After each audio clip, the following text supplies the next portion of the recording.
Honestly, I've been suffering from comic book fatigue. It's real. And after years of formulaic origin stories, overstuffed crossovers and multiverse confusions, and villains with unclear motives, I got tired. I didn't want to sit through another cape-filled 2.5-hour film just to be promised everything will make sense in the next one. And with James Gunn Superman, I was skeptical. But after watching it, it reminded me why I love superheroes in the first place. Look, I've enjoyed the darker tones on some, but for me, this actually was refreshing balance. DC finally stepped up, walked into the room and said, we're here now. And under James Gunn's leadership, it actually feels like they mean it. This isn't another retelling of how a baby flew from Krypton to Kansas. This isn't a dark, brooding Superman who barely speaks, and it sure isn't another case of, look, how many characters we can cram into one movie. Instead, James Gunn's Superman gives us something we haven't had in a long time. A Superman with a soul. Let's talk about that for a second. Superman has always been tricky. He's practically invincible. He's a god among mortals. While that works great in comics, where writers can get philosophical or intergalactic with it, in movies, some moments just fall flat. There's never any real danger. He always wins, and because of that, he rarely changes. But not here. This version and Gunn's version, it's about brute strength. It's about vulnerability. It's about humanity.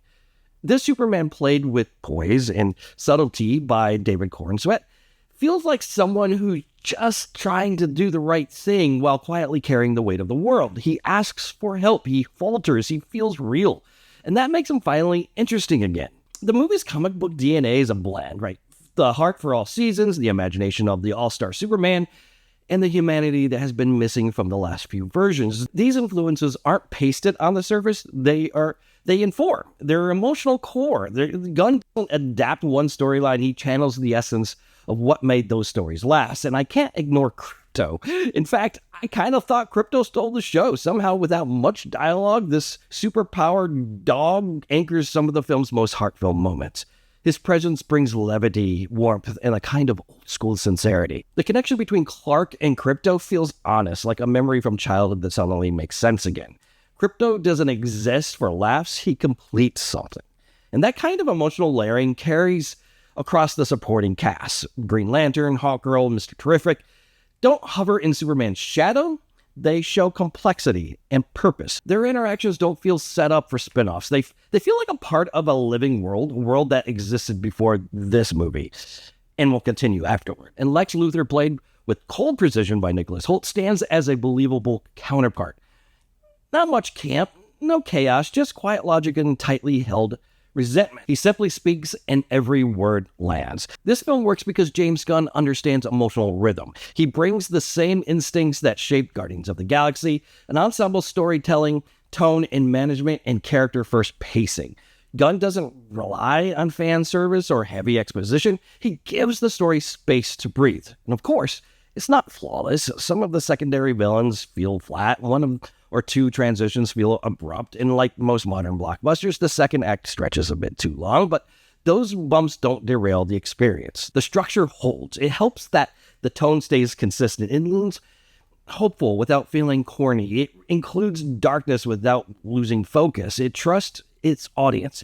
And above all, it refuses to apologize for being earnest.